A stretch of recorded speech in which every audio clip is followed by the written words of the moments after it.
and growing. And then on Saturdays and Sundays, we can. Yeah.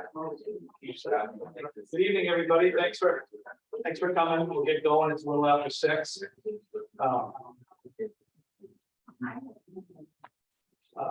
Sorry, this ear is blocked up a little bit, so if I'm talking louder than normal, I apologize. And if I'm not talking loud enough, tell me to speak up. For those that haven't met, I'm Thomas Cooper, I'm Director of Community Services.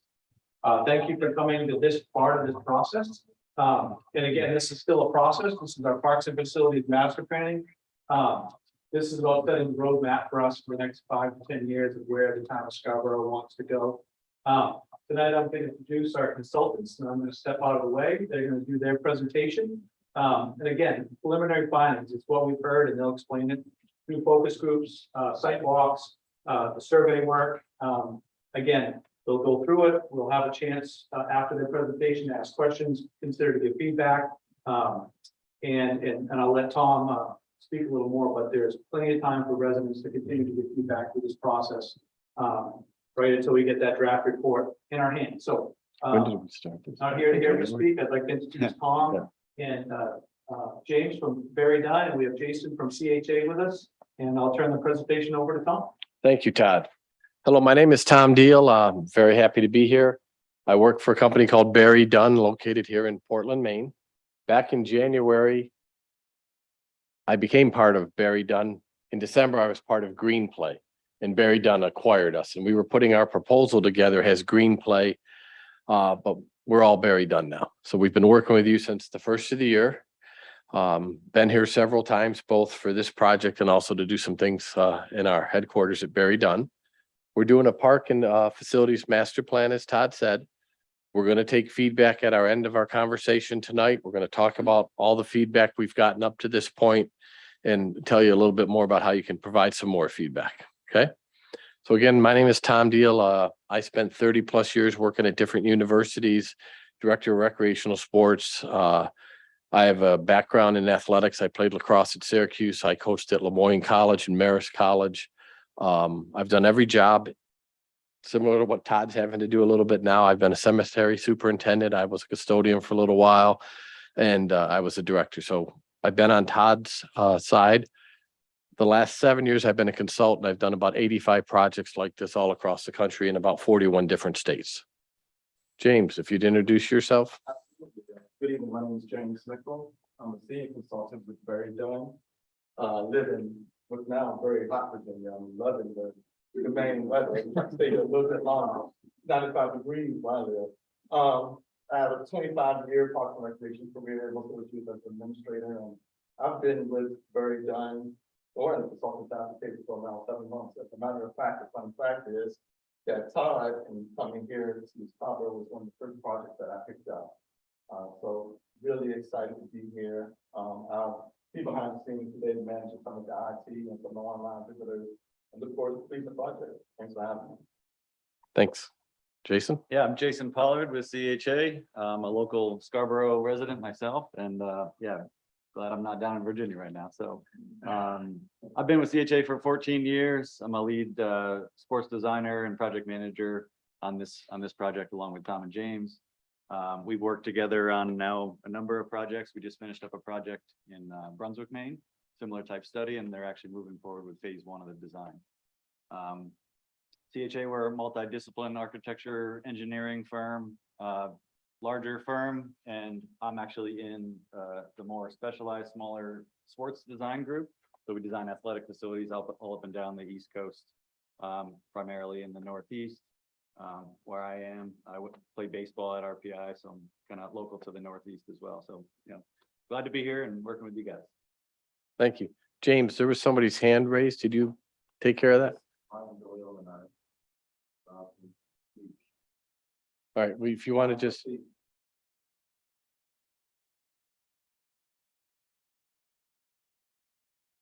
If you're watching us on the Zoom, we're going to take our questions at the end of the presentation, just so everyone knows. Okay. I currently live in Virginia as well, but I grew up in upstate New York. All right, so we're going to get started here. We have about 35 or 40 slides that we're going to go through, and then we'll open it up. So this is our team that we just introduced you to. Up in the far right corner, That's Chris Cares. He's with the company that did our survey. Hopefully you took our survey that was put out. We'll talk about that in a little bit. And there's a few of the other people that are on Jason's team. This is the project purpose. Comes from the RFP, comes from our proposal and discussions with the town. This is kind of what we're looking to try to do is we're doing a parks and facilities master plan. We're trying to find out what the community wants, what are your strengths, what are your weaknesses, and what is something that we can put a plan together that the town can use for the next 10, 15, 20 years for planning and maintaining your systems and to deal with any and all of the challenges that they might be having. And we are looking at parks, the recreation facilities, open space, trails, and beaches. Very important, we have not made any decisions, so we still want the community's input. So at the end of this meeting, when you see our reoccurring themes and a sample of how we're going to present our recommendations and all of that, if you have any comments, we do want to hear them. We have not decided, what our recommendations are. We're still gathering information. We started off with initial information gathering. We came to town, we had stakeholder interviews, we talked with city council, or it should be town council members, that's a typo, sorry. Executive leadership, we had focus groups. We learned a lot about the community. We did some studies. We took all that information. That's what helped us develop our survey, which hopefully, as you said, many of you have taken. These are just some of the things that we heard. We just want to kind of have a refresher. During our focus groups, we heard what additional desired amenities people have a desire for. They're not in any particular order. There was just a listing of them. We took all of those, shared them with Todd, and then we put that information into our survey to see what the larger group had to say.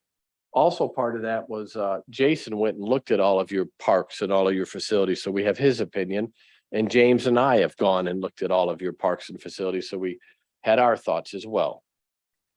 We also asked people about key issues and values. And that again, kind of helped us design our survey and give us a basis of what we thought the town might want in the way of parks and facilities related to recreation. We asked people about their priorities.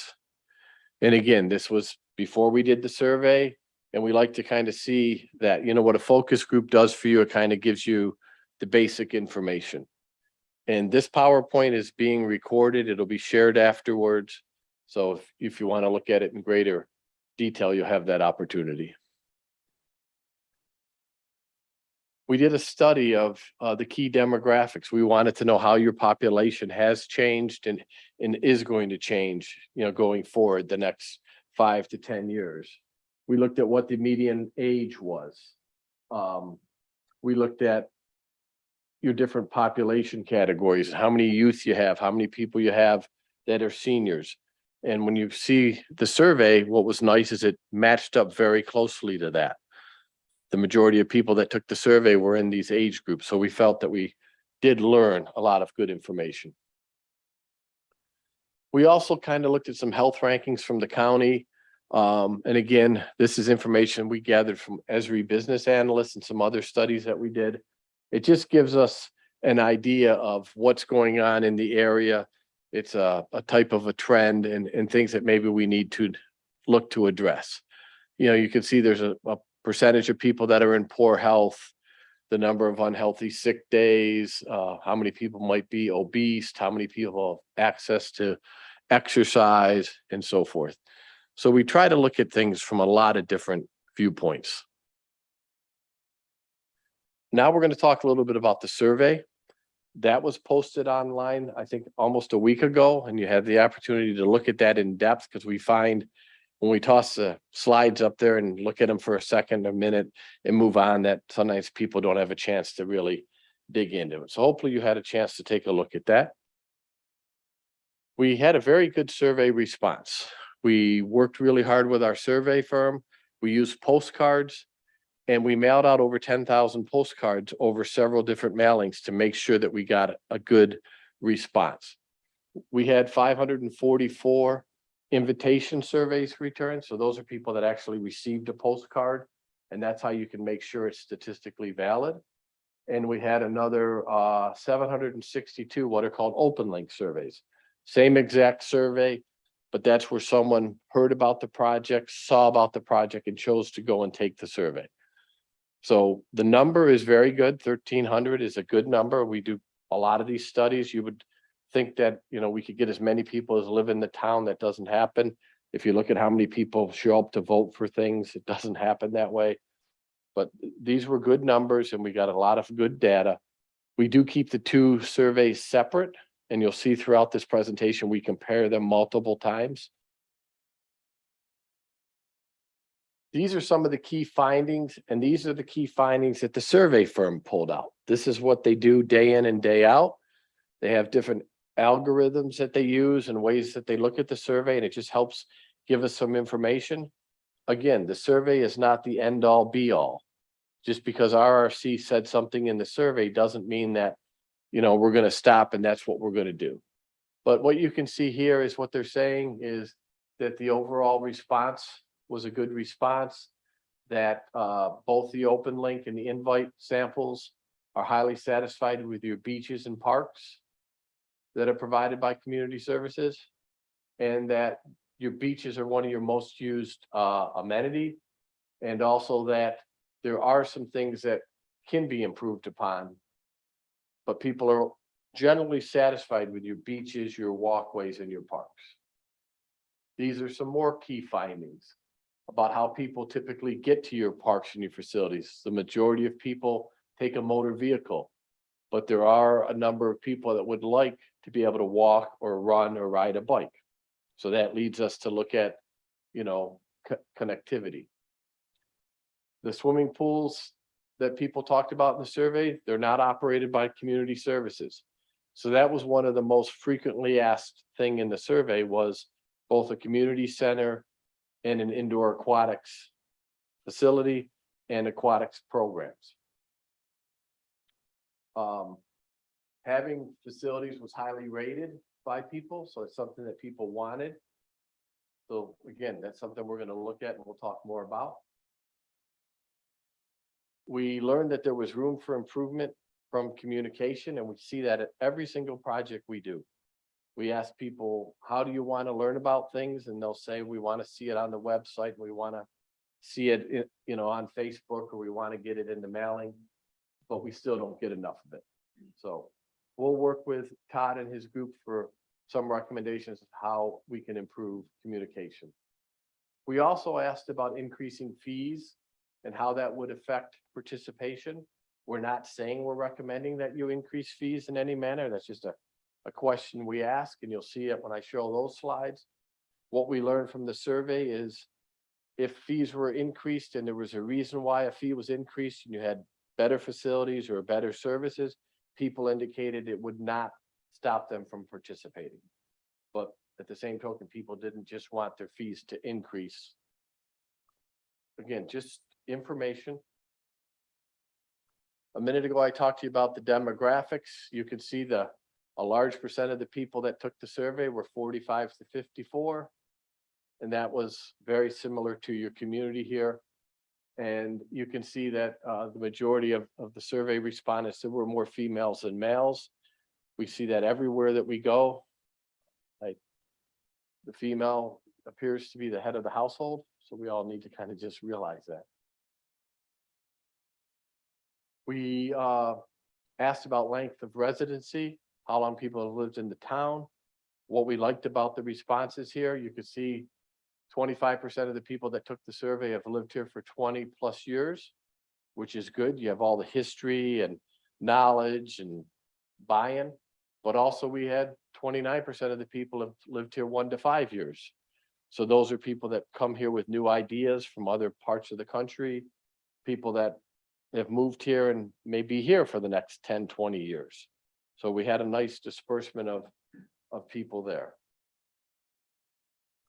We asked where people lived in the survey, and we got representation from everyone, every area that was identified by the town. I know that when you look at things, I'm not gonna say this right, Proud's Neck, maybe I said it right, okay? The percentage looks low, but it's the percentage of the people that took the survey, but it also matches up with how many people live in that area. You know, we would have thought something was odd if the greatest percentage of the surveys came from people in that area. But we did hear from people from everywhere, and when we did those focus groups, we also heard from all the different age groups in those meetings and people that lived in many areas of the community. So we were pleased with that. We asked about satisfaction with parks, recreation facilities, and programs. At the top, you can see, as I said earlier, people are satisfied for the most part with your beaches, your parks, your walkways, your trails, and your pathways. The red box shows things that didn't score as well. Athletic fields, recreation programs, indoor recreation facilities. So people said they weren't as satisfied with those. So again, that is a data point that leads us to look into that. Didn't mean we made a decision just because of that, but it's something that we're considering. And it also doesn't mean, because people are satisfied with beaches, parks, or walkways, that if we saw something on our own that we think needs to be addressed, that we're going to ignore it. When you see what Jason has done, he's looked at all of your parks and he has recommendations of things that could be done in every single park that he looked at.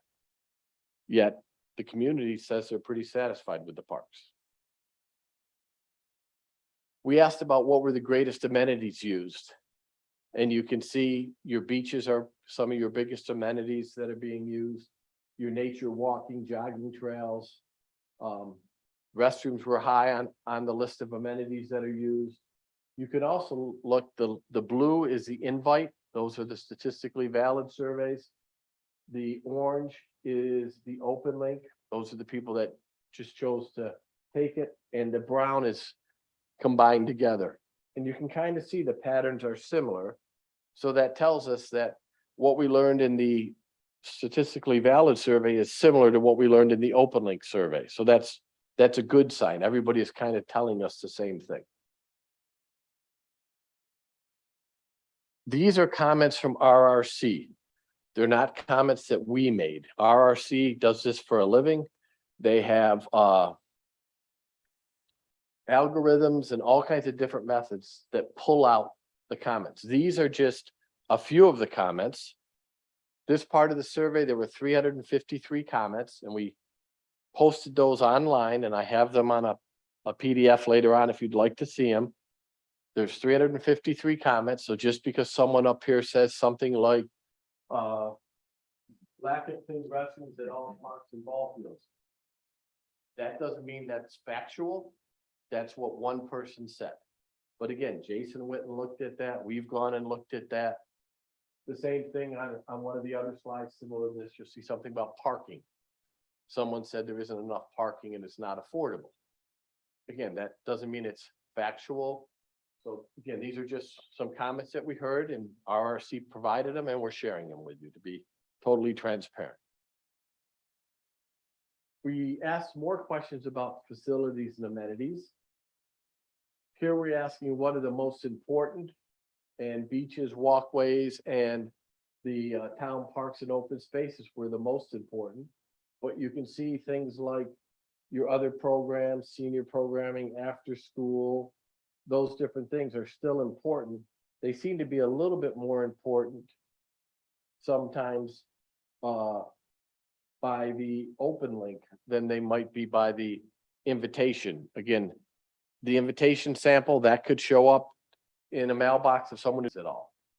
Typically, the open link survey is taken by somebody who uses your facilities or your programs and wants to tell us something. We asked about, this is just the open link, and you can see how that changes a little bit from the invitation survey. You can see the wave is changed a little bit.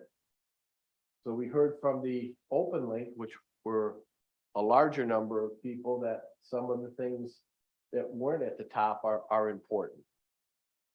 And again, it was a data point, and we take all of that information. We asked about areas in need of assistance. And improved communication, additional facilities and amenities, more parking are kind of the top three. But you can see additional lighting, facilities closer to where I live, doing a better job maintaining the parks and so forth. Those were all comments that we're going to take and look at every one of those. We asked about a community center and what might be the preferred amenities for a community center. And you can see there's an aquatics area, lap pool, there's fitness and wellness space, aquatics area, leisure pool, and a gymnasium, maybe with an optional walking track. So that information is telling us from a community center standpoint that people would want a body of water or multiple bodies of water. You know, they want to both recreational swim and they want to lap swim. People indicate there's not enough gymnasium space and that there isn't enough fitness and wellness space. This was about the effectiveness of communication. We've already talked a little bit about that.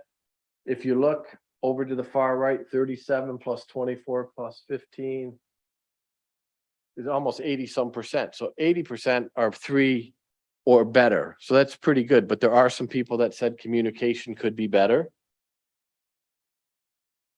We asked about improvements to facilities. What would people want? What would bring them in, make them use your facilities more? Additional trails and pathways, new community center to include aquatics, and make improvements to and/or renovate existing parks and facilities. So people aren't asking for an awful lot to be done to beaches in this. But again, we're looking at everything. But people are saying that there's a need for a community center. There's a need to maybe improve the trails and the pathways and make sure you maintain what you have. And if it needs to be renovate it. We asked about the top 3 future needs. And here you can see additional trails and parkways, the new community center, and make improvements, kind of the same thing. So from our standpoint, as we're reading all of this and all this, we're making notes. And those are some of the things that we call recurring themes that we've heard repeatedly. I told you we asked questions about fees and levels of participation. You can see that people said almost, 40% indicated that an increase in fee would not limit participation at all. Another 39%, 37, 41, depending on which grouping it was, said it might impact somewhat. So again, that's telling us that we don't just want to recommend that fees are increased, but if our recommendations come up with some capital projects and things like that, we believe that there is support in the community to increase a fee if you get something for it. Here's another 465 comments on some different topics. There's comments on growth, facilities, maintenance, the beach, taxes, and the community. And again, if you looked at that and focused on the comments that they're up there, those are not our comments. That's not RRC's comments. Those are comments that people said that the algorithm pulled out. It doesn't mean that's what everybody said. If you're interested in the comments, you could go online and look at all 465, and the other was 3-something, 800-900 comments. And James and I did read all of those.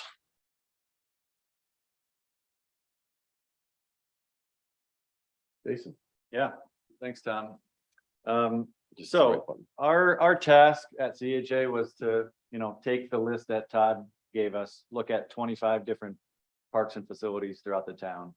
And I guess I'd like to say I got the best job in the world. I got to visit, 25 beautiful parks, beaches, boat launches, trailheads, and then the high school, middle school, and secondary school athletic facilities. So, through that, our task really was to evaluate each of those facilities.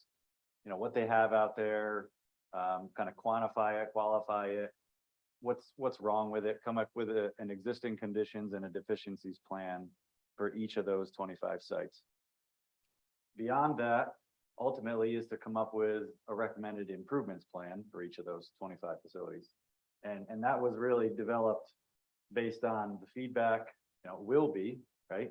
We're not done with this process yet. Will be to evaluate and recommend improvements based on the survey findings as well as our recommendations, based on, designing these types of facilities throughout the country. And then lastly is to come up with a cost matrix, kind of a master plan, cost, budget for the town. And with each of those improvements, assign a dollar value or a budget to each of them. And then also assign a priority level, right? Is this going to be something that needs to be done in the next 0 to 2 years, 2 to 5, 5 to 8, 8 plus. So that was kind of our task. And like Tom said, I have been out to all 25 sites, Tom and James as well. And so we have to date developed drafts of each of those plans. There's an existing conditions and deficiencies plan, and then there's a separate recommended improvements plan for each 25 sites. So I've got a packet of 50 sheets over here and slides that we can share with you on an as-needed basis, and will be included within the final report. Next slide. We wanted to show you 2 different samples of 2 different parks that we've evaluated, and a lot of this text we understand you're not going to be able to read. And it's something that we'll share with you in the final report. But just an example, this is Springbrook Park out in kind of western part of Scarborough off Long Meadow Drive. It's got 2 Little League youth, softball, Little League size fields, as well as a multi-purpose space in between, a playground, parking lot. And so we went out there, we evaluated all different, all the amenities that were on site, the parking, ADA access, not only in the parking lot, but also access to the amenities itself. We looked at the field condition, both the sod, and if there was a hard court on some of these facilities, we'd look at the surface there. We'd look at fencing, gates, building exterior, parking signage, look at the drainage of the site, and then utilities. And that's just to mention a couple of them. And a couple of the key issues that we looked at each of the sites is really safety for our youth and adults. We looked at ADA access. That's a big topic, of course. We want equity amongst all the parks and facilities within the town as much as practical. Playability, and then overall maintenance and conditions of the spaces. So this is just an example of the existing conditions plan. And then next slide shows an example of the actual recommended improvements plan, again, draft in nature, and we'll continue to fine tune as we receive more feedback and fine tune these. So at this park, there's just a couple of very minor improvements needed. Some of the sites needed a little more work than others. This one is in quite good condition, but you can still see there's a dozen and a half improvements that we've recommended, and then some of the sites have larger improvements.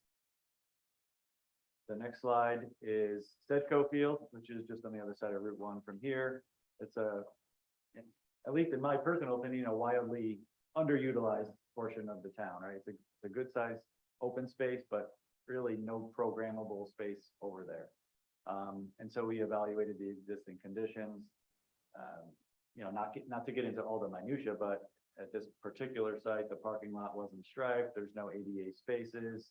The field is not level. It's not kind of up to the tolerances of any sort of playable field. And so in the improvements plan, what we've taken a crack at is try to create some programmable space. In this particular case, potentially reconstruct the field to a youth size soccer, lacrosse, whatever field, right? Just a playable space, maybe with some end-line netting to keep balls and implements, from getting into the roads and the neighborhoods to the south. And then maybe we incorporate some fencing, maybe a small playground. So when parents bring their kids, they've got Johnny playing on the field, but then whoever younger kid can play at a playground. And then we're showing 2 ADA parking spaces and then striping the parking lot to kind of formalize formalize that. And then lastly, what I wanted to go over and show you is just an example of the master plan cost matrix that we've started to develop. And this will be done for all, again, 25 sites. This is just showing the two sites that we went over, Springbrook and Sedco Field. And so we've listed out each individual improvement, and then there'll be associated cost, and then a priority level for each one. And again, we're still in draft mode right now. We've got drafts of all 25, but again, we want to hear feedback from you guys and further develop it into the final report. So that's our work to date. With that, I'm going to turn it back over to Tom. Thank you. You can see here, there's Springbrook Park has 24 listed, potential recommendations. And we, like I said, I've done 85 of these projects all across the country. And we don't normally get the level of work that Jason has done. Normally, it's much more high level, so we're really pleased with what Jason has done. Typically, what a landscape architect is telling us is that Springbrook Park, you should do a master plan. That doesn't really help you the same as what he has done. So I'm pleased with where we are at right now. I think in conversations with Todd, I think he's happy. We're going to give you some. We're not expecting you to, for us to come back a year from now and you've done all of these things, but we're giving you a roadmap and a guide to how you can move forward and how you can prioritize. Let's see here. So I talked to you about the analysis and the assessment steps. As I said, we reviewed all of your existing plans and documents. We had focus groups, stakeholder meetings, a community survey, inventory of parks and facilities, a level of service analysis. James has been working on the program analysis, working with Todd's staff. We're looking at the organizational analysis, the maintenance analysis. We're going to look at a financial analysis, and we're doing these different community workshops. So all of those are things that we're taking into consideration. And I talked to you earlier. These are the recurring themes that we've come up with at this point. They're in no particular order. There's 2 slides of them. So at the moment, if someone, said to us, what do you think? This slide and the next slide are the type of things that we think we're going to be needing to address. I would like to give you a time to look at this slide. And if you kind of look over here and let me know you've had a chance to read through them, then we'll go to the next slide. That will help our conversation afterwards. So if you have a particular interest or concern, if it's not on this slide or the next slide, definitely, when we get to the Q&A, ask a question or make a statement so we know that we may have missed something. But again, if are you guys ready to go to the next slide? Everybody okay with that? So just because your item is on this slide doesn't mean it's less important than the first slide. And I couldn't fit them all on one slide, and I didn't have, a lot of them start with the word need. So there wasn't a way to, But for instance, if you're involved in youth sports and you're wondering if we're paying attention to the need for fields, need for synthetic turf fields, need for more space for youth programs, we think we've caught most of it. That's again why we're here today, is we want to hear from you. What are some of the issues that we may not have heard about? Okay. Let me know when you're ready to go to the next slide. Everybody ready? This is not your goal, but this is a sample of how we typically write our goals. So we'll have a goal, something like improve and expand facilities and amenities. And then we will have multiple objectives underneath it. This is from another project. I don't have yours written, so I can't put yours up there. Yours might look somewhat similar, but at this community that we were working at, we were recommending to expand the greenways, pathways, and trails, continue to maintain and improve what they have, expand parks and open space, develop components, do an ADA plan, upgrade the comfort and convenience amenities. A lot of people leave it at that. We go, and for each one of those objectives, we have several action items. So like this is for objective one, expand parkways and trails and connectivity. That's 1.1A. Sometimes we go 1.1A, 1.1B. I've had some of them where I guess when you run out of, you get to Z, then the next one is 1.1AA. That gets a little serious, but, and we're gonna, give you an actionable item, capital cost, operational budget impact, and our recommendation of the time frame. So using what Jason has done, that'll be for most of the parks and facilities things. James and my work, as well as looking at what Jason has done, is where we'll fill in all of these other things. For instance, just, I don't know, staffing wise, Todd has a few people that have left for different reasons. So we're gonna recommend that we replace those positions pretty quickly. You need them. So that's gonna go in our organizational section, for instance. So that's our presentation. We'd like to open it up for questions and answers. If we need to, I have the entire survey here. So if you had a specific question about the survey, I can go to that. We have every one of Jason's picture of each of the 25 parks. I can pull that up. I have all of the comments. We'd like to hear, do you have anybody online that's raised their hand yet? No. Okay, so is there anyone in the room? Do you have any comments first, Todd? Okay, so, okay, I'm gonna just point and pick on you, not pick on you, but point to you. Todd is gonna go over, we have a microphone. If you could please try to talk about what we're talking about here today and be polite and everything, and I'm sure we're all gonna do that, but it's just one of those things we have to say. So Todd, in the back of the room, there's 3 people that raised their hands. There's a woman in the back that was first, and then the 2 gentlemen in front of her. If you could introduce yourself and then. Testing. Hi, my name is Emily Loader. I recently moved to Scarborough in summer of 2020, and I have a baby at home. So I participated in the focus group, and I know one thing that I had mentioned was the 0 to 5-year-old youth programming in the community is non-existent. So I think it's very important for me, and I think other community members and parents who have young babies to include that and made available to them in the community. Because I know that I don't have a lot of friends. I haven't lived here. I just moved here. So I would like to make new friends. And I know that my daughter would as well. So it's something that's very important to us.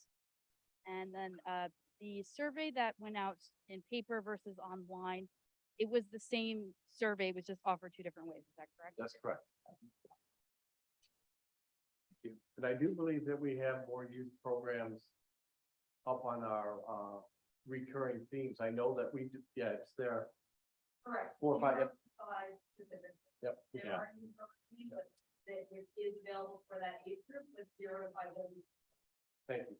One of the other things I didn't show you, we have this spreadsheet, we call it our key issues matrix, where we list all of the comments we had and where we heard it from. So for each one of these reoccurring themes, there's like 10 more comments. So, I think we're capturing that, but that is on the list. Thank you. The gentleman in front and then the gentleman next. Well, if you'd introduce yourself. Yes, hi, good evening. Charlie Reed, Scarborough resident. Great to see such an outfit now, I'm sure, just want to still listen and so quite amazing to realize we had 25 farms. You got a nice job. And it's my kid, live it all over the park, but one concern was that it was wonderful to see how high the beaches were recommended, almost on every one of the slides that we brought forward. A little sad to see no representation from the Pine Point area, where much of the beach is kind of focused in and around Pine Point. It wasn't listed on the survey. I'm a resident in that area. I never saw a survey or had access to. I think there would be people in that area who would love to have some comments about access to beaches and so forth. So I don't know if that's something that we can catch back up on. Or still included, say, I think let's go with that draft stage. Yeah. Things are at the draft stage. If you have a way to communicate with your neighborhood, your group, and I'll give you my business card, you can let them know. Todd, is that area included in one of those other, Yeah, it's in the Democrat. Yes. Right, so are you saying that no one, did you? It's listed on the fine point on the map, but on responses, there was no response by appointment. I'm also from fine point, and I don't remember it. My name's Bob Voskin, again, a resident of Pine Point, been there for 22 years. I don't remember seeing a card in the mail or an email that came in. I'm an old sales and marketing guy, and I always respond to those surveys because I liked it when people did it for my surveys. So, yeah, I'd like to maybe get some additional. Left off. Thank you. We'll look into that. The postcards are mailed randomly. You know, the company buys addresses in the town of Scarborough, and then they have an algorithm that just picks them randomly. So not every single resident was mailed a postcard. That's how you do a statistically valid survey. If you mail it to everybody, it's not statistically valid. Yeah, it's just, we're not even on that list. Again, my blue point behind them. Blue point's on.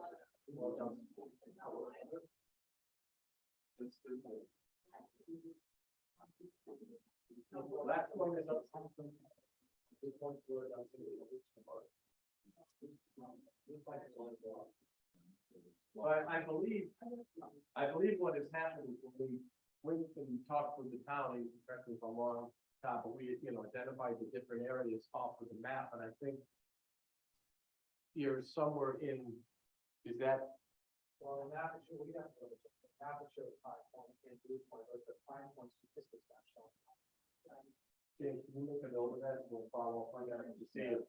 Unless they were included in the group. Yeah, I know, so I remember 5 point and part is.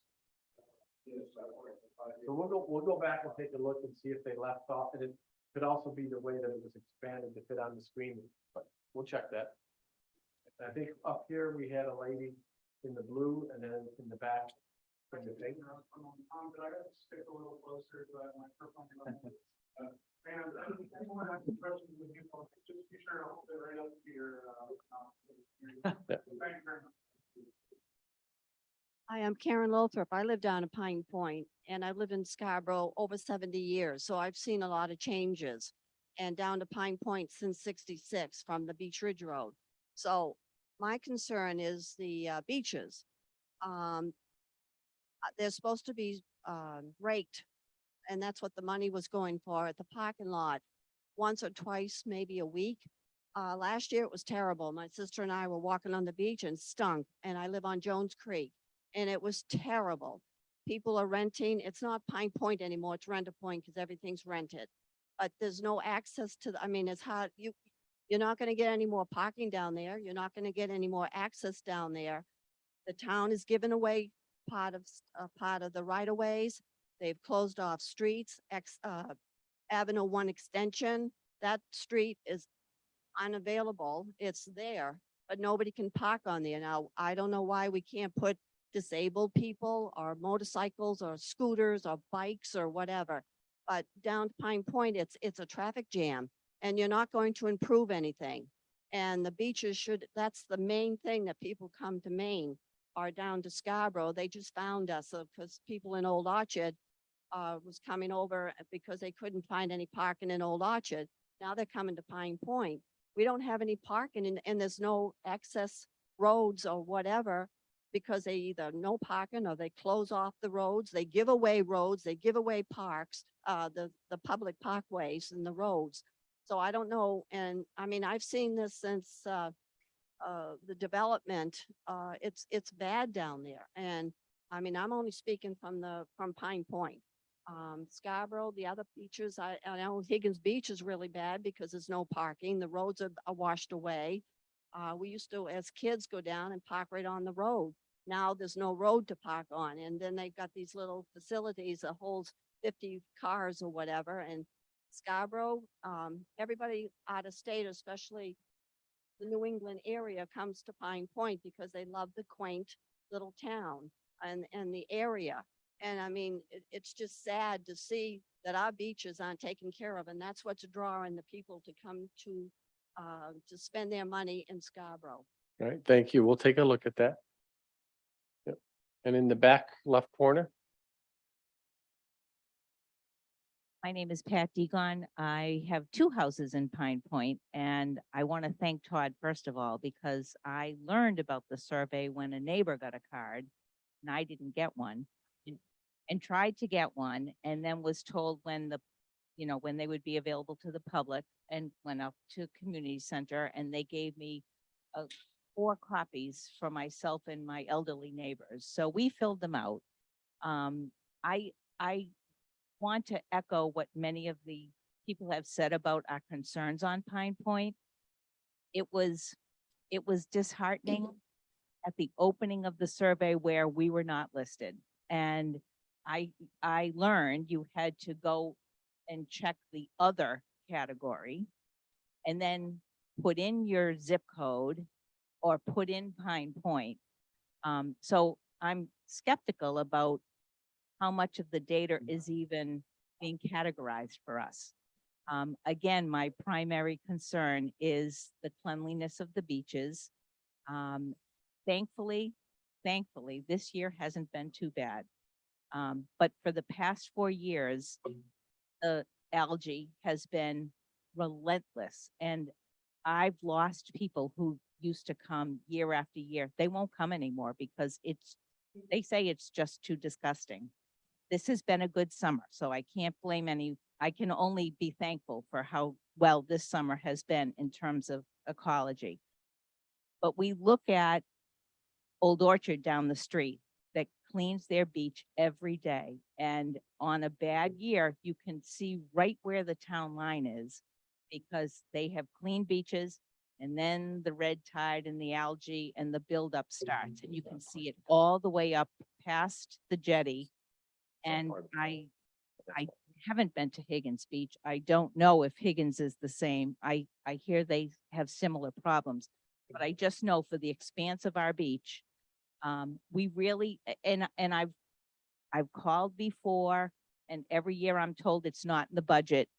And if I'm calling for 4 years straight, why isn't it put in the budget? So that's my comment. Thank you. can I get a clarification, Todd? Is Old Orchard in the town or not in the town? Beach and Pine.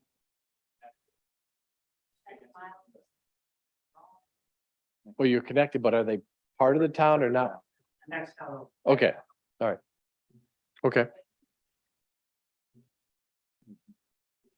In the red here and then in the black, or So Dennis, I actually have a question first, and a comment after. So a lot of the stuff you talked about though, with youth sports and things like that, have you talked to those organizations yet? Because I'm the president of Little League, I coach soccer, coach basketball. My son plays football as well. And none of those groups who couldn't be here today with us, but I've talked to heads of those groups have not talked. So some of the surveys, it sounds, I'll say, but like you don't get our surveys where all of our parents give us their feedback, but maybe one participated in this survey.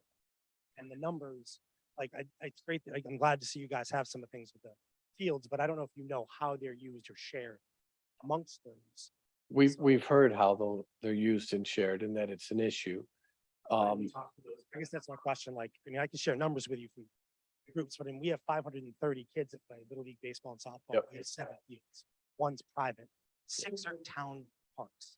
Yeah, I think we've heard about that information as far as, different groups were invited to the focus groups and some, So I participated in the focus group, but there were 4 people that wanted to talk about parks and trails that were not even run by the town. It was public land trust things, and there were 3 or 4 different people there from pickleball, and there was 1 person from lacrosse and 1 from soccer. And then there was a bunch of other people, there was only, we got the conversations. and I did your focus group and I did hear what you said about lacrosse and soccer, and that's why you're on the list. We don't just listen to the loudest or the most number of people. Jason went and looked at all your parks and facilities. We've done the same. We've talked to your programmers and we've talked to Todd. So we do have your information. Everyone was given the opportunity to participate in the survey. It was advertised, it was posted. People that were made aware of it, like you came to a focus group, we asked you to send that link out to all of your people. So if they didn't take the survey, it's hard for us. We can't make them take the survey. Absolutely. But Curious how- We're not, it's not too late to still get feedback. I'll give you my business card. Yeah. So some of those groups, I mean, we can talk about how the spaces they have, because I know it's up there as in a need spot, but you know, have they had the conversations about well, what those needs are? We're talking the existing 25 parks and facilities that are there, but some of them, some of the questions on some of the parks and some of the ways they were worded, some people don't understand like what's run by a private youth group, but there is no rec equivalent versus what's actually run through the town directly and how those coincide. Like with soccer, it goes from K to 2, and then you have to go to travel. There is no town soccer past that level to participate in. And we don't have any field staff like even private practices, but like I saw the Sedco field, good example. You make that a soccer field, that's where our 14 T-ball teams practice. So it's just like, you know, is there an opportunity for some of those conversations? Like this? Yes, my email is up there. I'll give you my card if they want to reach out to us. We're happy to talk to them. Like I said, we've been talking to the town programmers. So yes, we'll continue to hear from them. We do our best to reach out to everyone. Yeah. And that's just trying to find out. Yeah. And some of the town programs, we have to work with Todd, but we have to run the program privately because we don't have. And like I said, we don't just listen to the largest or the most vocal group, you know, like we do our research and we know how many youth are participating in soccer, how many are participating in Little League, the different sports. And, you know, we might have a meeting, and I don't mean to offend anybody if you're a pickleballer, but we might have a meeting where 20 people from pickleball show up. We go and do our research and figure out how many people in the community are playing pickleball as opposed to how many are playing Little League baseball and things like that. And, you know, just because in a focus group, there were seniors that had comments or environmentalists, or if you had dominated the focus group, I would have, no, I said, if you would have, we would have taken notes from everybody. So That's all I was just curious. Yep. that's a good question. Yeah. Yes, yep. And, you know, if you'd like to come up when we're done, depending on, you know, how we want to do this, Jason has all of his plans printed out. And, you know, if it's okay with Todd, you let me know. We can toss them up on the screen and go through them. And again, they're just preliminary, but we've looked at every space, and I think you'll see there's a lot of things that we're preliminarily recommending at this point that would help with field space and things like that. Okay, so two people behind you.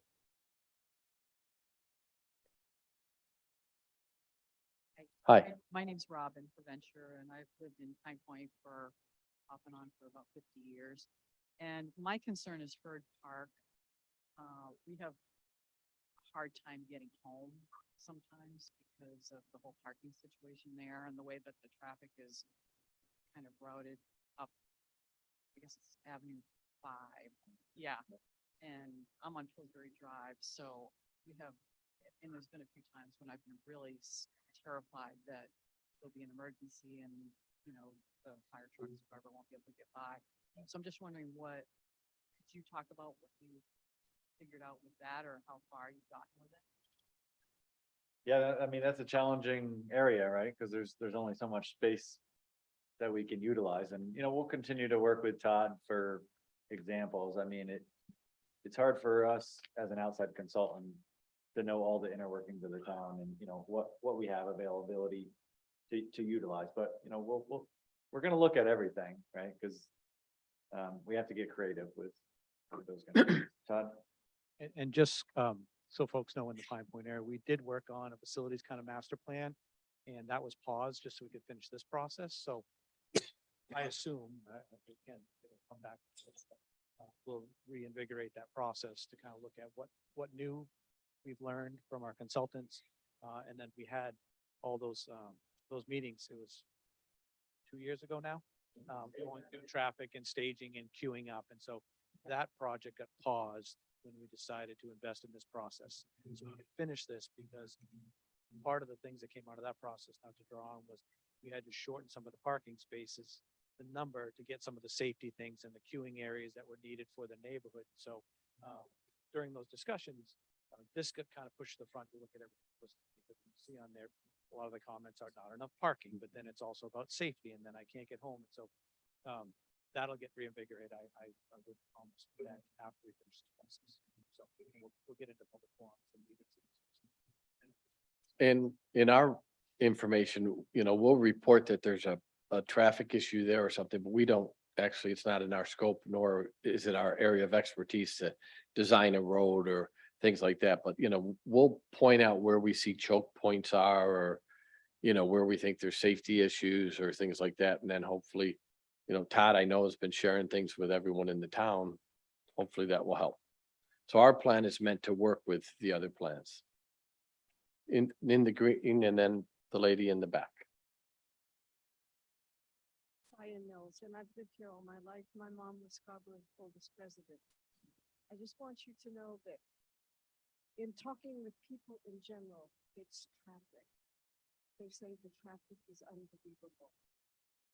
It used to be town-like, now it's getting more city-like. I don't know if you've taken into consideration the growth that's going on right now and continues. That's my concern. Thank you. In the back right-hand corner.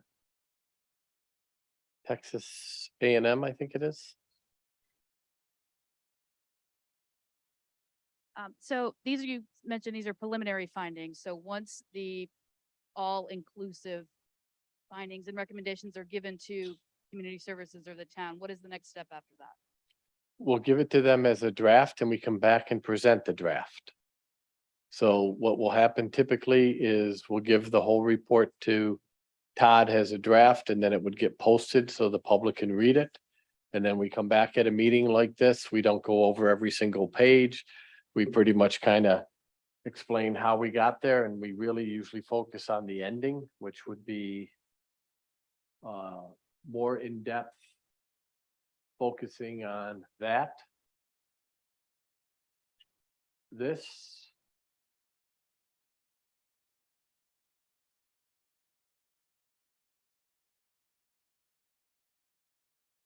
Almost there. That. And many of those. That's typically what we talk about at that point. And that's where we're saying we've done all of our research up to this point, and this is where what we're recommending has a draft. So that information gets to the town, and then it's up to the town to decide, put it out to everybody else, what of those things is going to be accomplished, budgeted for, carried out, et cetera. Is that correct? Yeah, our plan doesn't necessarily say that you're gonna budget for it or things like that. That's up to the town afterwards. Correct, that's what I'm, Yeah, but we give a plan to the town as a draft, and Todd will give us feedback and we'll make adjustments based on that. And then we'll come and present and we'll take feedback, adjust it again, and then we deliver what we call a final plan. so we understand, I would hope everybody here understand that we can't make everything possible that everybody is asking, because that would just require money like out the wazoo. So we need to make sure that, the decisions that are being made and presented to the city is stuff that everybody is going to benefit from, which should also be generally understood as well. So in the information that's going out to, community members and saying like, oh, do you want a new pool? Great. Then are you going to help get lifeguards to be at the pool to make sure that it's running? Is that information being asked as well to community members? So I think those are part of the next step. So when we get this report, again, it'll become public. We'll then finalize it. And then it'll be part of my tool to be able to bring things forward to council for recommendations. But then it's really up to the citizens to kind of bring these initiatives and say, the support behind it. And then one of the things we've talked about, and that's why one of the reasons we did a major why they scored so high is these guys are rec guys. And so it was very important for me to understand it's not just about opening the building. It's about how do we staff it? How do we maintain it? How do we improve it along the way? It's not just about building it. And that's some of the challenges we're seeing now. There's a lot of great facilities, but it's about upkeep and getting staff and even contracted services right now. So I'm saying that'll be part of our ongoing process, because there's no sense building something if we're not planning and budgeting to maintain it. And then all those parts and pieces are important. We're gonna be asked about fees or like these facilities, we asked about. Well, when we design, when we design a facility, we know what our existing threshold is and what our challenge is now. And so if we were to add something, I'm just saying this from my perspective, I would say, if I was going to the counselors, I would say, if we were gonna build this, we cannot handle maintaining this without more staff or dedicated contracted services. I can tell you right now, we are just hanging on with the 5 people that I have dealing with the 25 blocks. So, yes, yes, and yes. From the consultant standpoint, we're really giving you capital improvements and we go in some communities and the number ends up being staggering because we list everything you want. And then it's up to the town to decide. And we give recommendations and priorities. So we might recommend that you do something that's not very costly because it has a big impact. And there's going to be some things that are very costly. And because of that, we're going to recommend you do that in 4 to 6 years as opposed to 0 to 2 years because you need to raise the money. If you get to the point of doing an aquatic center or a community center or things like that, typically one of the recommendations is that you actually do a feasibility study for that. That's one of the things that we do and I specialize in. And when we do one of those, we're actually telling you how much it's going to cost to, take care of the parking lot, the sidewalk, how much it's going to cost you in water, gas, electricity, lifeguards, how much you can bring in revenue in memberships, daily fees, classes, all of that. And so, but that is not at this level. That's a different thing. You had your hand up? Karen Troop. I live on Pine Point Road, but the Blue Point area. To clarify, first, I have kids the same age as Dennis. It's kind of concerning sometimes how private, how some of those sports are private, like competing for space. Emily, speaking about the lack of availability for younger children. The feedback I get is when the schools are in session, where do I take my kids to the playground? No, I'm at the playground, I'm at the parks right now. They're having a concert right there. Why don't we have a park there? Why isn't there? There's no baby swing. And that was one of the questions. Where do I take my baby to swing? I'm like, I go to Old Orchard. I can't even think of one close by to me. So those are some of the things that I think are lacking. I think, and so I think she emphasized maybe one of the needs where, especially when schools are in session, where do I take my kids? People are at Memorial Park, but there's nothing there for kids at Memorial Park. We talked about program needs. The programs that they're offering right now can't meet the needs of the population, so they have wait lists. And that was one of the questions. That was one of the things that we were considering. Is the fact that programs are often can't meet the current population. And then one of the comments you made right at the end was, organizationally, we're going to tell Todd to hire those people. We're good. Because he's lacking some staff right now. I actually serve in the community services board with Todd. But one of the things that I've noticed is sometimes I feel like community services is doing facilities management. And I don't know if you guys come into that and say, typically when I go to a town, this is facilities job, not yours. Just putting it out there because generally when I start to pay more attention, seems like community services is doing some of the facilities work, and I don't know if that's some of the recommendations.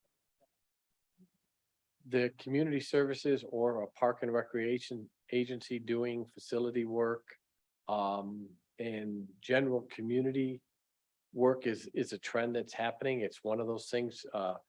Todd and people like Todd are very good at what they do. So when the town needs something, they turn to Todd and say, can you do the food bank? Can you do that? That seems to happen. The reason I mentioned the 2 people because they're two key staff that we think that they need to be, replaced. I don't think it's something that you should be thinking about. I mean, It all goes like that. Anybody can fly. yeah. But as far as like programs, we're looking at what you offer and every community is different. That's why we don't give you the survey before we start our plan. We have to learn about you and everything. Right now, our understanding is you do some programs, but you're also looking for the community to provide programs. So we're trying to make sure we look at the alternative providers in the community. We don't want to have a local provider be put out of business because of something that community services does. But at the same token, we're trying to find a balance with what is being meant and what isn't. And like, for instance, if you were to build a community center, you may have some fitness equipment in there, not enough to put the local person out of business more enough to get somebody who doesn't use fitness equipment started and interested. And then they're gonna go to the local provider because they want, it's kind of like the Taekwondo thing. If Todd was to offer Taekwondo, he's just gonna offer entry level, right? And hopefully those people get interested in that and then they go to your local dojo and a couple years later, they're a black belt. And so we're just looking at that balance. So we are gonna look at programs. We're looking at the organization. So I do think we hear what you're said and. Yes, sir. Hi, I'm John Anderson. I'm on the town council. I have a couple questions. My first one, just when you shared the data about the demographics and how there were a lot of people who were here for 1 to 5 years and a long time.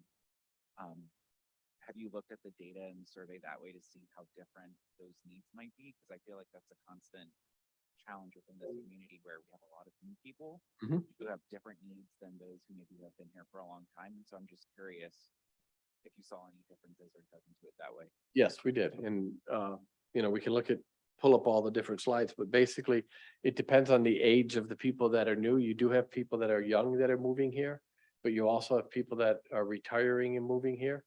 And, what we typically see is if you're retiring and moving here, you have probably a lot of the same interest as people that are of your age and have retired already here.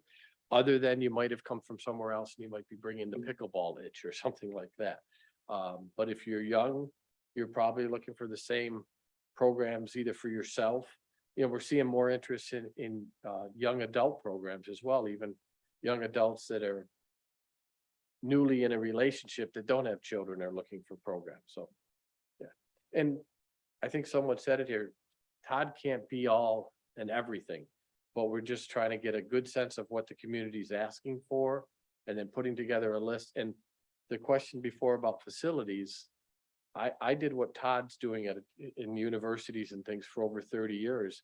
I liked to control my facilities because when I controlled my facilities, I could make sure they were in the right condition and that they were available when we needed them and all of that. So we work in a lot of agencies where a person like Todd has no control over that. So there's a baseball game and, facilities management has gone home for the day. So there's no one that can drag the field or do things. So, but right now you have a way that you're operating and we're looking at that and seeing how we can make recommendations that can help improve that without drastically altering it.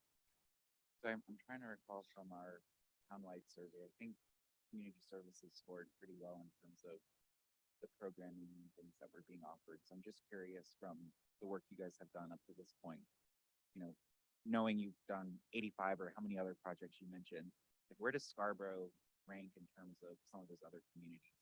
Just based on your assessment, are we in pretty good condition? Clearly some room for improvement or?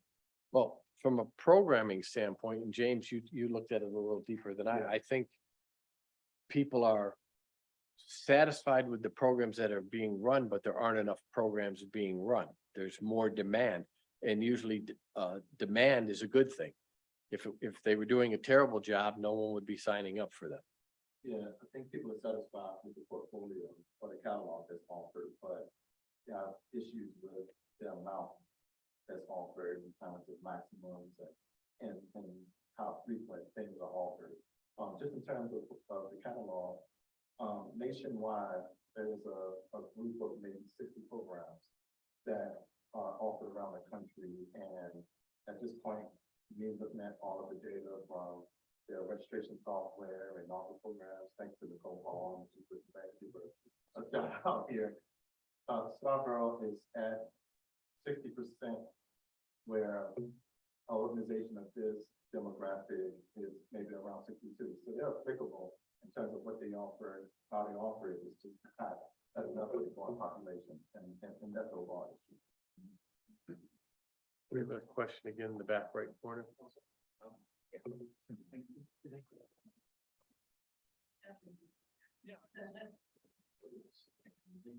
What's the time frame for when you're receiving more information from community members and when you're like, okay, we're stopping, here's our final draft and this process will be completed? We don't have an exact date, but it'll be late fall. We're gonna be we meet with Todd and his staff tomorrow and do what we call visioning. So we start looking at some preliminary recommendations and things like that we have come up with and get their feedback on it. Then we'll draft our report. We're middle of August now, beginning of August. We'll probably have a report to Todd sometime, in September, beginning of October for him to look at, and then we'll make adjustments. We'll look to schedule a time when we come back, probably, sometime in October or early November to come back with a draft. We want to have this all wrapped up if we can by the end of the year. That's the goal, so that Todd can do everything that he wants to do for the next, budget cycle. But if you have feedback, it would be better. You can grab my card to hear from you in the next couple of days, week, than, to wait until you see the actual draft. But when you see the draft, there'll be a period of weeks where people have a chance to look at it and provide feedback. It's an actual written report. Yeah, and then we will also have a presentation like this on the draft. And like I said, we're not going to sit here and show you every page. We're going to show you, you'll have an opportunity to look at the report in advance, but then we'll focus typically on the goals, objectives, and yes. So given the fact that a number of us have raised concerns about Pine Point not being listed and not sure how you're going to track that data, based on the paper survey, Herd Park isn't listed. The closest would be Blue Point. And then, as I said, it was my understanding that we were supposed to choose other and then write in Pine Point. And so I think there's some significant commentary that you're missing. And I'm hoping you'll come up with a plan to address that. I don't think we're missing any commentary. Maybe it didn't get put up there as what that neighborhood said, but we've read everything and we've read every comment. So that information is there. We'll go back to RRC and ask them to look at the others that had indicated where they were from and see if that should go on a chart like that. But there's no information that was received that wasn't looked at or analyzed. I understand, but I guess my question is, with the cards that went out, were those evenly distributed through these items listed here and They were, not to other? no, they were randomly distributed to the entire town Okay, by the method that all the survey firms do to do that. And then they check and make sure that they're being distributed. okay. And it's based on the demographics and the number of people that live in the area. So that's a big part of it too. So if that area has 100 people and another area has 1,000 people, you would make the guess that maybe one person got the survey in your area and 10 people might have gotten the survey in the other area based on demographics. Understood. Yep. The only other concern that I would have is that the first official notice of the survey that I saw was published in the Leader the day, Friday, before they were due or the survey closed on Sunday.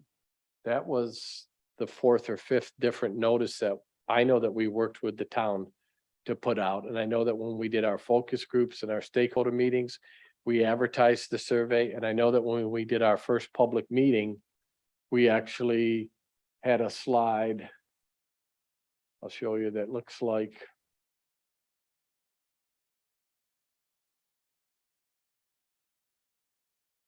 Something like this that was advertising. So we've been advertising the survey since we started doing anything to the public. So if you had come to our previous community meeting or joined that online, we advertised it then. I apologize if you didn't see it, but we've been advertising. I know Todd's had it posted.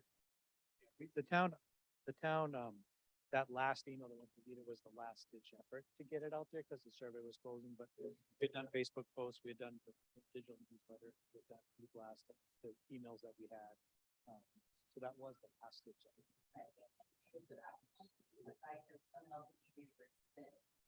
Yep.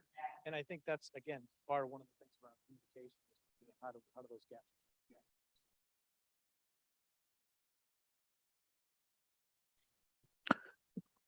Ron and Susan, Pardon me? if you can let her go. Okay. Susan Hamill, has a question? Yes. Yes, I'm Susan Hamill. I live in Pine Point. And I have been watching this kind of alternating between, I just want you to know, between Zoom and just YouTube, and the volume for viewers is terrible. So at the very least, when someone makes a comment or asks a question, could you please repeat the question so that with a microphone so that the viewers can hear it? Thank you. You're welcome. We will. Thank you for letting us know that. So a comment and then a question. So comment is more for, I couldn't hear. Emily kind of touched on it. What were you saying? I'm hearing the concern right now about Pine Point. So the way I view this as a counselor is that this is going to be a baseline roadmap that we're going to get. And hopefully it includes a lot of feedback, but annually as we go through the budget process, a lot of these are going to be capital improvements that everybody's going to have the opportunity to help us again revisit those priorities. We have a community rec advisory board that Karen sits on. And Emily, I don't think anybody told you, but you got appointed to it yesterday.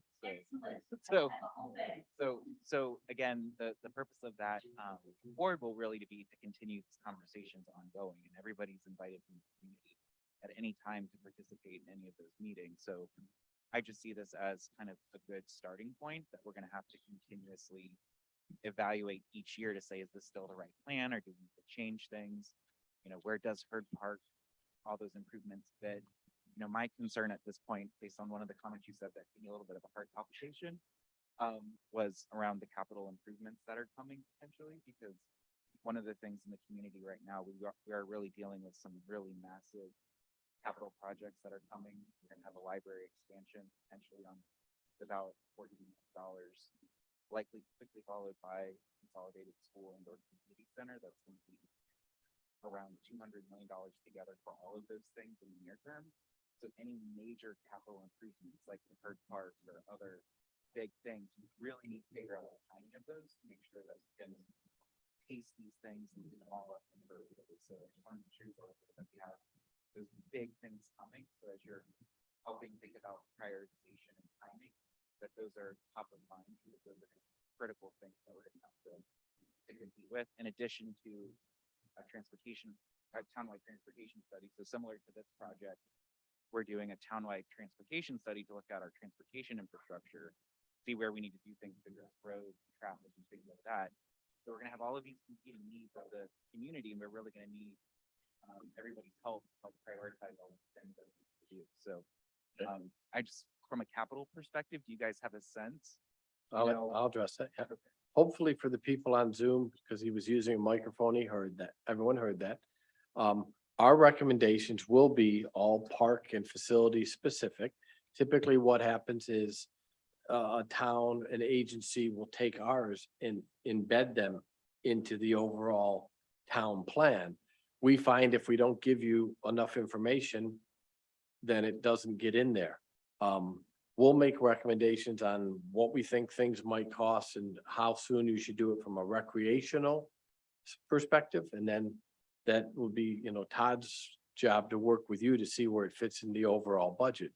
But what we know from doing this is the more information you can have, the better, you know, to get on the list, to get in the list of the capital projects and have a cost for it.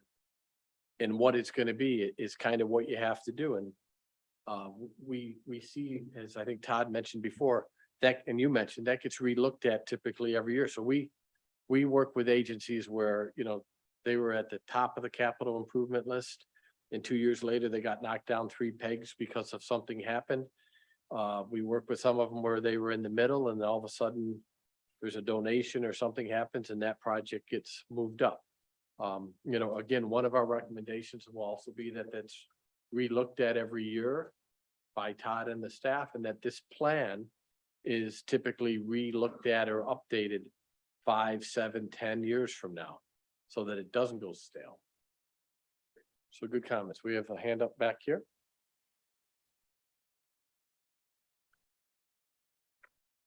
That didn't sound very good.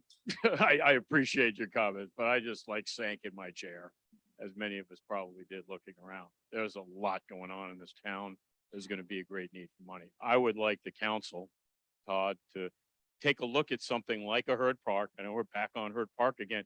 We have the ability to generate funds in that park. I think it's somewhere between $150,000, $170,000 comes into the park. We need to start looking at the edge seasons, because when money is going to be, everybody's going to be grabbing for the almighty green.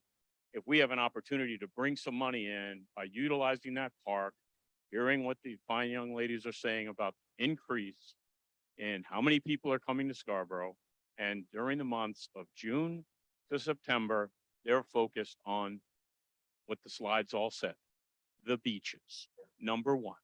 So I love the library. I love going to the library, but if we have an opportunity with the park to make money, I think we need to take a hard look at how, I'm not saying blow up the, the admissions fees. We have the little kiosk there now, which is a pay for park, which is wonderful.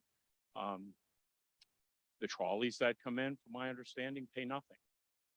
That doesn't seem fair. School buses pay a $50 fee, Todd, I think is what I've heard there. But I think we just need to take a harder look at the park as it exists in ways that we can, it's a wonderful resource. What we need to be able to, I think, capitalize on being able to get some dollars put aside, because we know it's going to cost money to do the kinds of things on any one of the three plans or the current plan. It's going to cost money. So that's just a comment, just to let's look at how we can at least generate some more money there. I know the town's made comments from our other meetings about we only like to open the park up and take fees certain time of the year, maybe from July, August, when it's busy. Well, I think we may need to look at June, because there are times in June, there are times in May that parking lot is absolutely full and there is nobody collecting anything. Maybe now with the kiosk. And then my point will just be who's managing the ticketing, because it takes one ticket for a $50 fee on your windshield to then wake up and say, ooh, I better pay at that kiosk. Nobody's managing it. Nobody's managing, the tickets. Then what does it matter? Kiosks or not? So just come circling back again to Herd Park, but some comments about how we can make it. Before we go back to the right-hand corner, is there anybody in the room who wanted to make a comment that hasn't had a chance? Sure, and then we'll go back to the right-hand corner. I didn't get a survey. Karen Lothrop, I didn't get a survey, and I know my neighbors didn't get a survey, and I don't know why you don't put something in the Scarborough Leader that goes to every mailbox that is a insert that we could mail in, so that we would be part of this group, because and sometimes we don't have computers, and I'm one of them. And, I get it through my sister or other people, and I just don't understand, because it's the older generation, and I'm one of them. I've been in the town almost over 70 years. We don't have the communications like the younger people do. So I think in the Scarborough Leader, I read that, but it's all advertisement. There's hardly anything that has significance to what's going on. There's comment letters and stuff like that, but this is important to all of us. And I thank you. So if you look at what's up on the screen, it says, if you prefer a paper survey or need help taking it online, bring this postcard, well, hang on, to one of the town libraries or senior centers. We also said, when we advertised the open link survey, that if you wanted a paper copy, the town would provide it. We can't send a copy of the survey to everyone in the town, because then it's not a statistically valid survey. But everyone in the town had an opportunity to take the open link survey. Usually your surveys are in when people, like in the fall, people go to Florida. So the Pine Point's a ghost town. So how are we going to, how are we going to do it? They can't keep track of every single person in the town. You could call the town hall and ask, I need a survey. If you don't want to. Well, the Scarborough Leader. Correct, you could use the phone as well. Like, there are lots of ways that it went out, and we understand that it's really difficult to reach every single person, but that also on some of the citizens as well to reach out and say, I heard about this, I'm trying to get it. Any comment?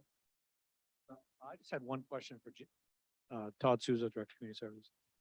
Just a question for James on the program, which I was just walking around thinking, when you talked about the catalog of programs nationally, Yes. what percentage of that is aquatics? Because I know that's something we're striving for. So when we're doing our comparison, So, you know, if we're hitting a benchmark, but 15% of it's aquatic driven and we can't attain that, is that calculated in it? Just I want to make sure when I'm working with my staff, it's apples to apples. So each part of the catalog is equal, is equally appropriated. So it's 60 programs, and aquatics just happen to be one of those 60 programs. So for you guys, it was a part of the catalog that you would offer to include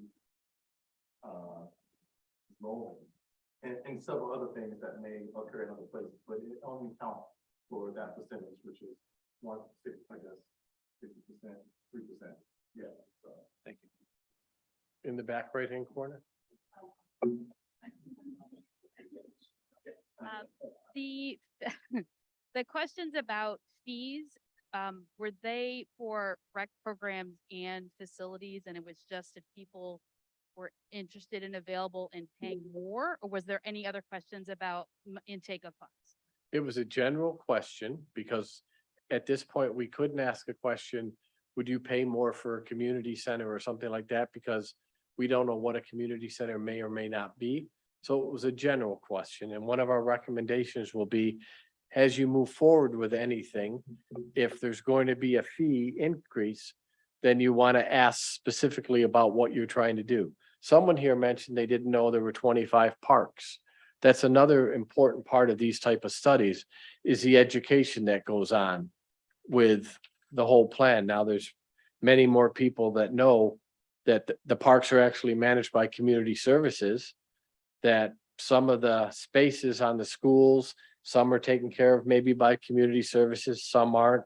People learn that some of the recreation programs are private, using town facilities through agreements. So it's a general question about fees. Improvements that might come out of this plan is what the question was. Yep. But when and if you, for instance, choose to look at doing a community center, as I said, there's what's called a feasibility study where you can truly, I'm doing an aquatic feasibility study in California, and I'm telling them what it costs for cleaning every urinal and toilet and sink and, very, very detailed, so that they truly have a picture of this is what it's going to cost. Someone here had a hand up? Yes, sir. So just a comment, like you've mentioned multiple times, the difference between facilities and sometimes what falls in the purview of what's parks and recreation. And I think a lot of people in town, there's a lot of confusion about who's in charge of what. That they look and they say, oh, look, all the schools have a gym, so you don't need XYZ. But then realizing that doesn't fall under, you need permission, even though we might go through Todd's department. It's not necessarily managed by his department. Schools is a different thing. The fields over at the high school, different thing. The track, the turf, some of it you can get through community services. Some of them go through this school and what's allowed. Yep. And I think that just making sure that's being taken into consideration, because there's only certain things that the Parks and Recreation Department directly can effectively give to community members, or, groups like basketball or Little League or whatever, or a walking group that wants to go around the school, versus getting permission and running that through the school versus what's community services, and who gets access to those things and who doesn't. And I know that plays a lot. And I think some of the availability issues that we have for all programming is access to some of those facilities, whether it's school related or town related, and a lot of confusion between citizens about who does. I think a lot of people think every park and every field and every school and every gym and everything is open for anyone to use anytime. That's just not the case. So part of that comes, part of that education comes during this study. Part of that is also, Todd understanding, he knew before, but, hearing it again, that they need to communicate better what they manage and what they don't manage. Part of what we'll do is look at what type of joint use agreements there are and try to see if they are beneficial both to the town and to Parks and Recreation as best as can be. But yeah, there are people that have already, determined that they don't think there should be any gyms built because the school has them. We understand that doesn't mean that the community can make use of them easily. It's a cafeteria before and after. You get done. Not a gymnasium. Well, it also typically isn't available between 7 and 3 o'clock, and it's typically not available. Sometimes not available at all. Is there anyone who hasn't had a chance to make a comment or a question? Yes, sir. So when you guys put together your final recommendations again, there's a plan to potentially do a new consolidated school for the primary schools, which means that the 3 existing locations could become different use for the community. And I'm just curious if, as you're developing your recommendations, are you at all thinking about what those spaces could be to meet the needs of maybe some of the gaps that you're seeing in the survey and from your experience? We only look at things that are already planned and we know are going to happen. We had a project we were doing in Colchester, Vermont, and they wanted us to consider the fact they were going to move this road and it was going to affect a park that's split in half. We talked to them and they'd been talking about moving the road for 40 years. So we told them we were not going to include that in our plan because, so if it's truly on the books, then it's something we'll look at. If it's something that's a future possibility, if we know about it and it's written down somewhere officially, we'd make reference to it, but we won't make a plan on that. I think it's probably too soon, but You want to address it any further? Or? No, Yeah. We had this discussion regarding, and there's so much in front of us now to spend that time to think about what that's be a different segment. Sorry, once that decision is made.